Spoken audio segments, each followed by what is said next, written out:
Hello, नमस्कार। आप सभी का स्वागत है अपने इस ऑनलाइन प्लेटफॉर्म पर। मैं आर के बिश्नोई। अपने शुरू की थी एक सीरीज जिसके अंदर अपने पढ़ रहे थे आरबीएससी बोर्ड की जितनी भी बुक्स थी, 6 से लेकर 10 तक की, वो शुरू कर रखी है अपने। आज अपने 6th क्लास का 3rd चैप्टर पढ़ने जा रहे हैं। 2 चैप्टर मैंने अब से पहले करवा दिए हैं, यानी 2 वीडियो मैंने डाल दिए हैं। तो आज का जो चैप्टर है इसमें पढ़ेंगे हम वस्तुओं की प्रकृति, यानी नेचर ऑफ थिंग्स, है ना। तो इसके अंदर अध्ययन बिंदु क्या क्या रहने वाले हैं, देखो।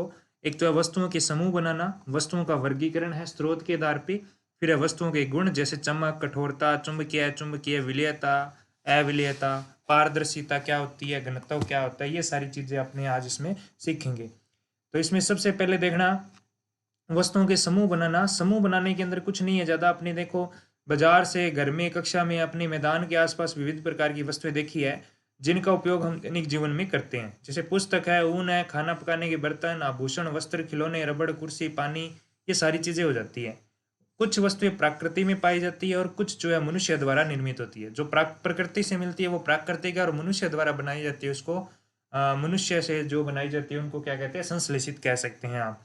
सभी वस्तुएं जो है उनकी आकृति अलग हो सकता है, रंग अलग हो सकता है, और उसके क्या हो सकते हैं, गुण अलग हो सकते हैं। ये सभी वस्तुएं एक दूसरे से भिन्न होती है। कुछ वस्तुएं चमकीली होती है और कुछ बिना चमक की होती है, जबकि कुछ वस्तुएं कठोर होती है और कुछ वस्तुएं नरम। कुछ वस्तुएं जल में विलय, विलय का मतलब घुल जाती है, और कुछ अविलय यानी नहीं घुलती है।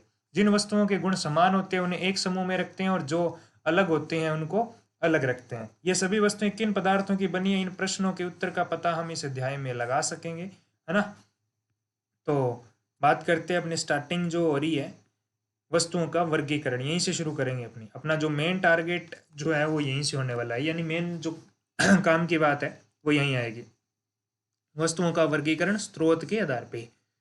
वे वस्तुएं जो हमें प्रकृति से प्राप्त होती है, प्राकृतिक होती है, चाहे वो प्रादुओं से मिले चाहे वो जंतुओं से मिले, तथा जो मनुष्य द्वारा निर्मित होती है उन्हें मानव निर्मित या कृत्रिम या संश्लेषित वस्तुएं कह सकते हैं।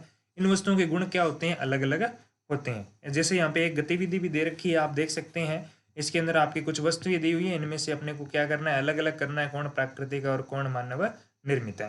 ऐसा प्रश्न आ सकता है, आपके जो L1 की तैयारी कर रहे हैं उनके ये प्रश्न आ सकता है भैया। आगे वस्तुओं के गुण की बात करें तो वस्तुओं के गुण देखो, हमारे घरों में पीने के पानी को संग्रहित करने के लिए मिट्टी से बड़े, धातु से बने बर्तन व प्लास्टिक की बाल्टियां आदि को काम में लेते हैं। आपने कभी सोचा कि हम पानी पीने के लिए कपड़े से बने गिलास काम में क्यों नहीं ले सकते? सोचने वाली बात है। यह कागज से बनी वस्तुओं का उपयोग पानी भरने के लिए क्यों नहीं किया जाता? इन सबको स्पष्ट करने पदार्थों का उपयोग उनके गुणों के आधार पर किया जाता है। वस्तुओं को महत्वपूर्ण गुण कौन कौन से हैं उनकी चर्चा करते हैं। सबसे पहले बात करते हैं द्युति, या जिसको क्या कहते हैं, चमक यानी ब्राइटनेस। जैसे आपको दिखते हैं गहने हो गए, एल्यूमिनियम, चद्दर, कोयला, कंघी, इनमें से कुछ चमक वाली है, कुछ बिना चमक वाली। गहने चमक वाले होते हैं, एल्यूमिनियम चद्दर भी होती है, लेकिन कंघा और जो कोयला है वो बिना चमक के होती है। स्टील की एक थाली एक लकड़ी के गुटके को प्रकाश में ले जाकर अवलोकन कीजिए। आप अवलोकन करेंगे तो कौन सी वस्तु चमकीली है वो आपको पता लग जाएगा, ठीक है। जैसे यहाँ पे गहने व कपड़े क्या है, गहने चमक युक्त है और कपड़े नहीं है। कोयले और स्टील में स्टील चमक वाला है, एल्यूमिनियम चद्दर और गत्ते में एल्यूमिनियम है। लोटा और कंघी में से लोटा चमकदार होगा। आगे है उक्त सारणी में अपने देख लीजिए, जैसे गहने, बर्तन, एल्यूमिनियम, चद्दर, ये क्या है, आपकी चमक होती है, इनके अंदर क्या होती है, चमक। आगे है कठोरता। कठोरता यानी कि अपने कुछ वस्तुएं कठोर होती है और कुछ वस्तुएं क्या होती है, नरम होती है, ठीक है। तो इसमें देखो, यहाँ कुछ एग्जाम्पल है, मोमबत्ती, पनीर, बर्तन, पत्थर। पत्थर कठोर होगा, बर्तन कठोर होंगे, लेकिन मोमबत्ती और पनीर क्या होगा, मुलायम होगा, नरम होगा। तो यहाँ पे जिनको दबाया जा सकता है वो कठोर नहीं होते हैं, नरम होते हैं, और जिनको नहीं दबाया जा सकता उनको कठोर कहते हैं। जैसे यहाँ लकड़ी का मेज कठोर है, लोहे की खिड़की है, रुई है, स्पंज है, पत्थर का टुकड़ा है, मोमबत्ती, पनीर, स्टील। ये आप खुद आइडिया लगा सकते हैं संपीड्यता के आधार पे, यानी संपीड्यता का मतलब होता है दबाना, दबाने के आधार पे, ठीक है, कठोर या नरम। ऐसी वस्तुएं जिनको आसानी से दबाया या संपीड़ित नहीं किया जा सकता वे कठोर होती है, और जबकि ऐसी वस्तुएं जिनको दबाया जा सकता है वे नरम होती है। आगे चुंबकीय या अचुंबकीय।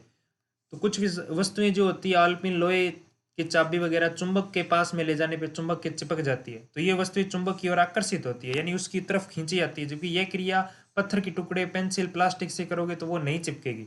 वस्तुएं जो चुंबक की ओर आकर्षित नहीं होती है। कुछ गुण, चुंबकीय गुण के आधार पर वस्तुएं दो प्रकार की होती है। कौन कौन सी? ऐसी वस्तुएं चुंबक की ओर आकर्षित होती है उनको चुंबकीय कहेंगे, और जो नहीं होती है उनको क्या कहेंगे, अचुंबकीय कह सकते हो, है ना, अचुंबकीय कह सकते हो। एग्जाम्पल के तौर पे बात करें तो लोहे से बनी सभी वस्तुएं जो होती है वो चुंबकीय होती है।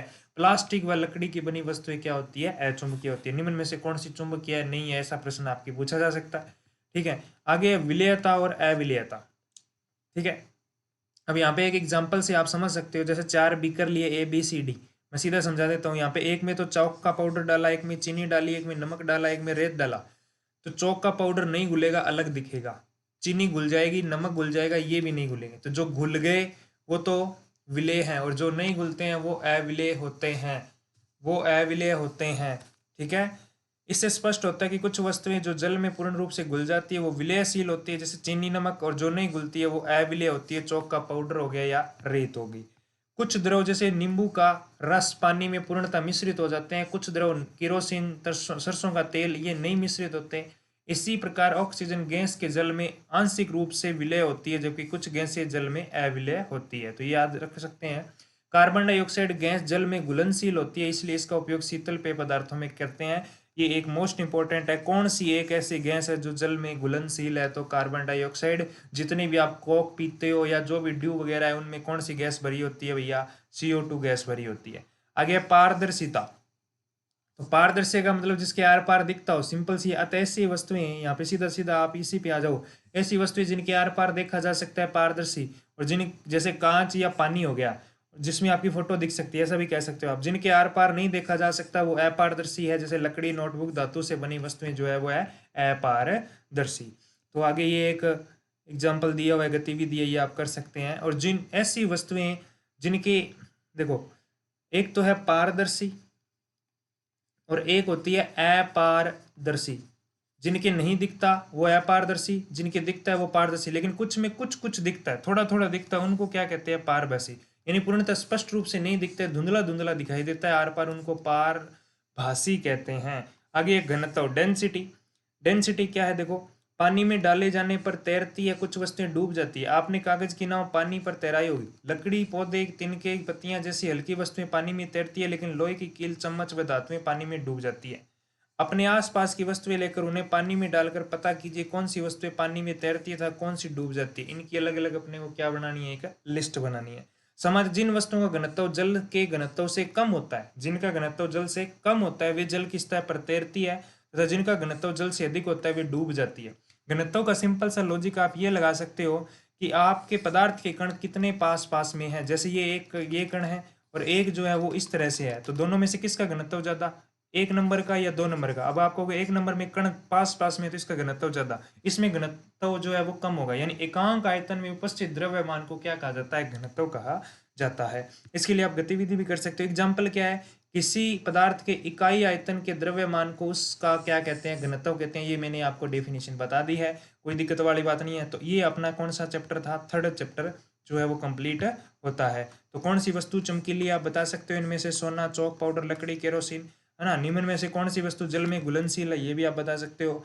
निम्न में से चुंबकीय वस्तु कौन सी है, निम्न में से कौन सी वस्तु जल में तैरती है। तो ये एक क्वेश्चन आप कर सकते हो। तो आज का ये थर्ड क्लास जो है वो कंप्लीट होती है। फिर मिलते हैं अपने नेक्स्ट 4th क्लास में। ठीक है, धन्यवाद।